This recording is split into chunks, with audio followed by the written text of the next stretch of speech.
irrespective of which year you are. If you are doing medicine and you can't do your 6th year, Form 4 dropout. If you are doing engineering and you are in your 5th year and you don't graduate, Form 4 dropout.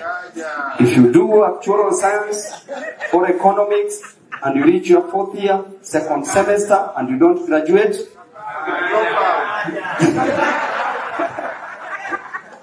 so comrades, whatever you do, ensure that the most important thing. Oh my God! I may not be your best, and I don't claim to be, but I'm the one you have.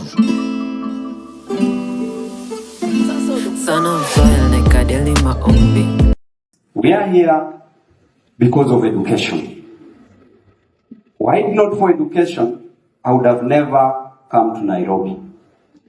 Honorable Ndindi would have never gone to the university. Were it not for education, he would have never been a student leader. I would have never been a student leader. Professor, you would have never been a vice chancellor. Dr. Charles, you would have never been where you are.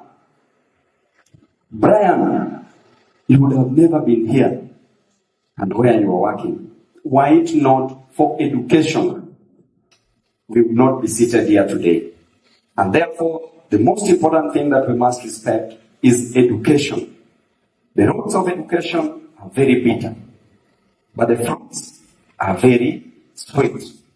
And education is the only equalizer. The gentleman you are seeing here, my mother was selling chana. Today I can sit here on the table. The nyobe that you are seeing here, alikuwa na shona mpaka viatu. Today you can see him here.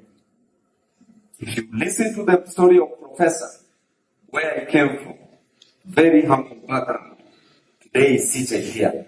And therefore, with education, you shall never go wrong. And we say education is an equalizer. And through education, in campus, I learned that at the university, the most two important certificates that you can come out with from the university are two important certificates. One is the degree certificate, and two is the marriage certificate. Because if you are a comrade, then you will just want to have another comrade. It doesn't matter even if you don't get that comrade during the time that you are graduating, but you will gravitate towards that comrade. Okay? Therefore, comrades, irrespective of which year you are, if you are doing medicine and you can't do your 6th year, Form 4 dropout. If you are doing engineering and you are in your 5th year and you don't graduate, Form 4 dropout.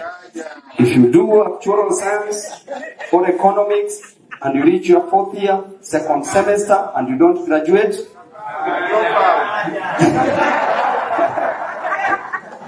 so comrades, whatever you do, ensure that the most important thing is a degree certificate. As student leaders, it's not very easy to graduate from any university. As a student leader, especially if you are a strong-willed student leader. Because number one, all the lecturers will not like you. Because you are the one who is bringing maandamano. Right? And at any specific time, you can never graduate because that lecturer thinks and feels that you are undermining them. And therefore, also elections are coming towards, when exams are just at the corner, that's when elections used to be held at the university.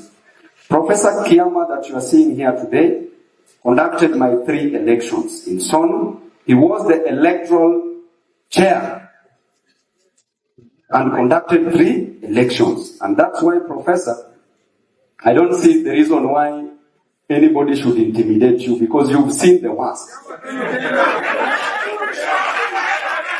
Professor has seen the worst. And Professor has seen also the best of the politicians, way from the university. And therefore, Professor, I urge you, the most important subjects are these comrades. Comrades from the University of Nairobi, you will never get the best Vice Chancellor as Professor Kiama. I'm telling you. Why? In the history of Students' Union, this is the only Vice Chancellor who has managed to return all the suspended and expelled student leaders to the university. And therefore, as Babu Owino, and I was talking to Honorable Ndindi Nyoro, and we did agree that we need to protect Professor. Yes. As students and student leaders, this is the man to protect. You will never get any better. And therefore,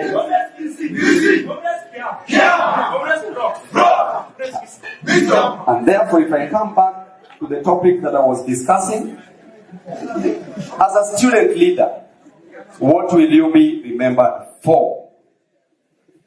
As a student leader, will you be remembered for being a student leader who was elected unanimously by the comrades, and that student leader disappointed the comrades?